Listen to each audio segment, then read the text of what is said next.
small group of people.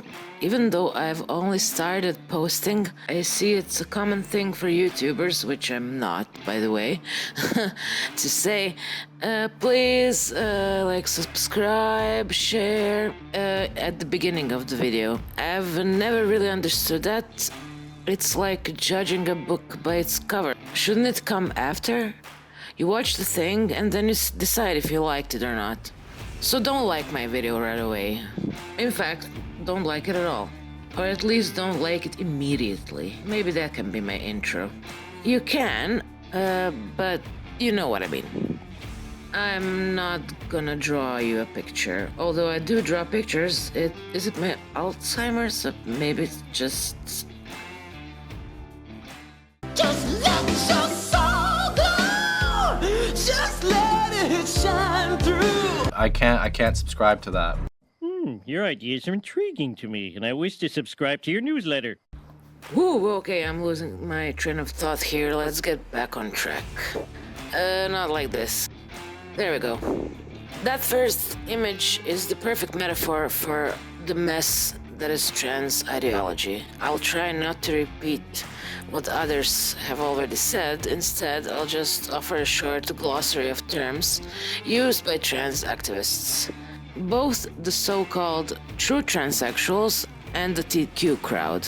What these words supposedly mean, what they actually imply, and most importantly, how little sense they make. I'll also compare them to older terms to just show how manipulative this language really is. Trans, of course, that's the first one.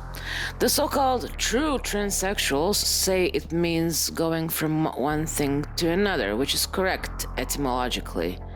The TQ crowd, on the other hand, usually claims it means someone outside of their sex assigned at birth, which is already a flawed phrase here.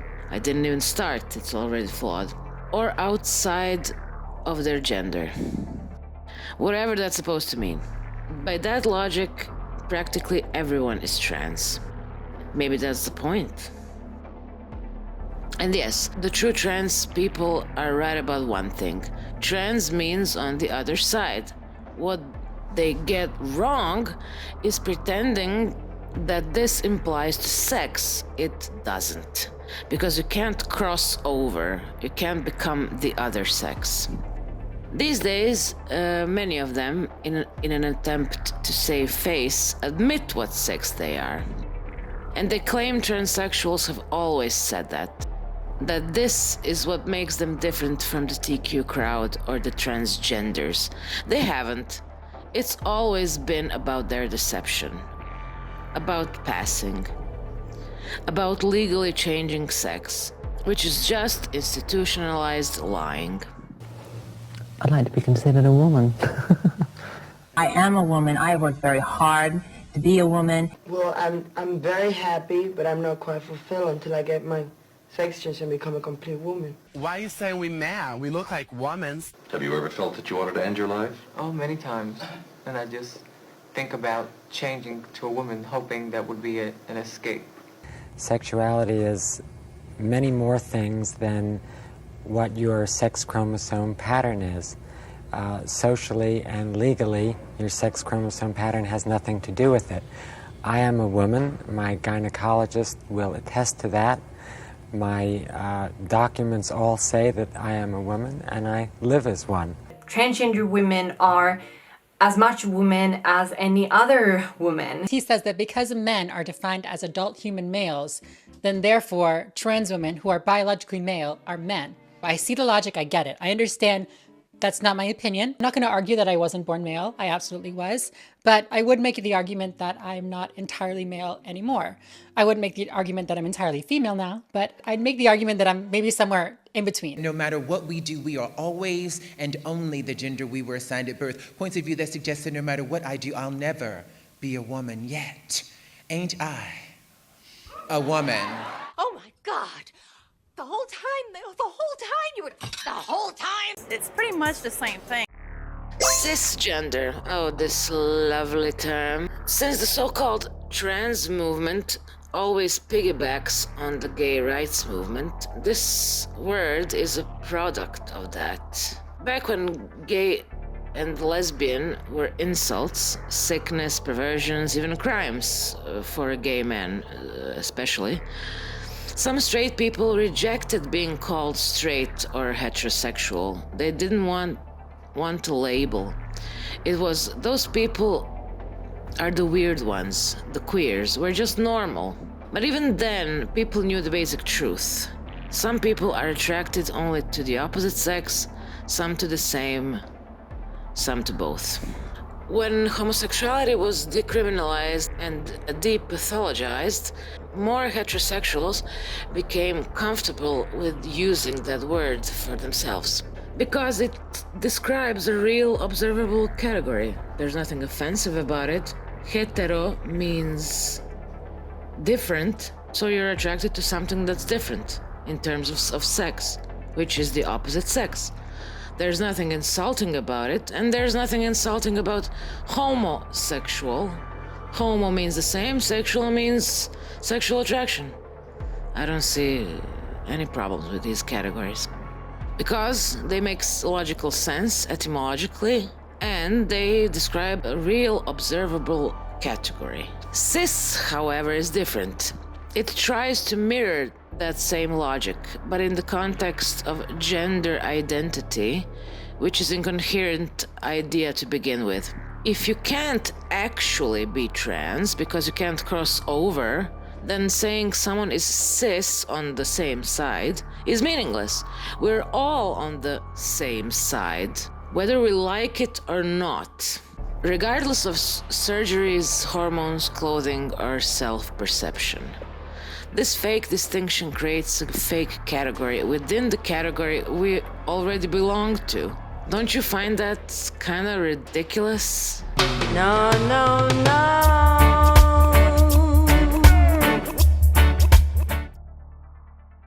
Sex change or gender transition.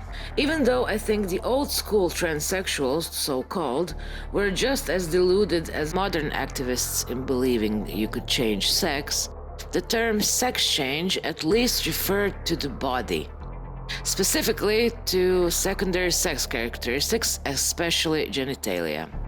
There was a widely held belief, not just among trans people, that if you had this surgery, you became a woman, if male. It was absurd, but the criteria were stricter. The shift from sex change to gender transition wasn't about accuracy, of course. It was about vagueness.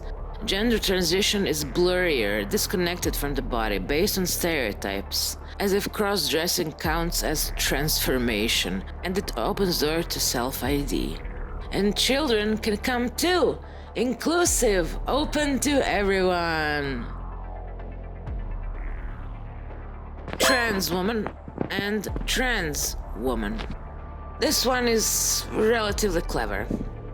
Turning a noun into a phrase, changing trans woman into a trans woman, lets them pull the word woman out of the compound. Now, trans functions as an adjective, and suddenly we're told that there are all kinds of women. Tall women, short women, skinny women, and of course, they're quick to say black women, as if white women is the default or superior. Peak Trans channel talked a lot about this in her video. It's a linguistic sleight of hand that reframes womanhood as something you can modify, like an outfit.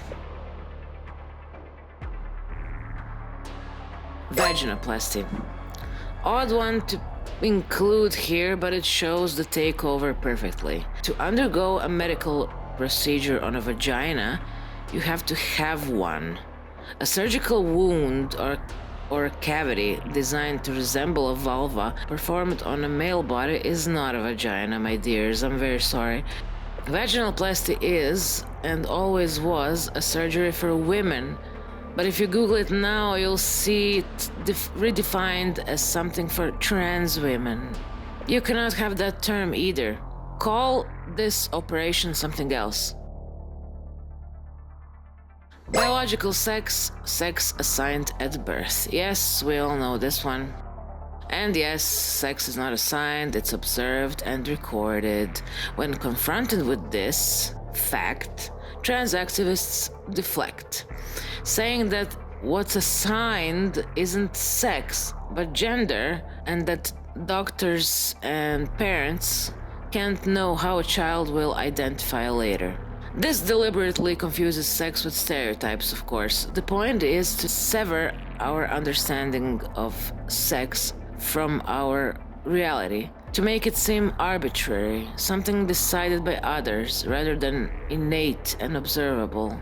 A way to make mind over matter seem like a common sense in this case. Man, woman. Let's end on this. The words man and woman cannot be divorced from biology.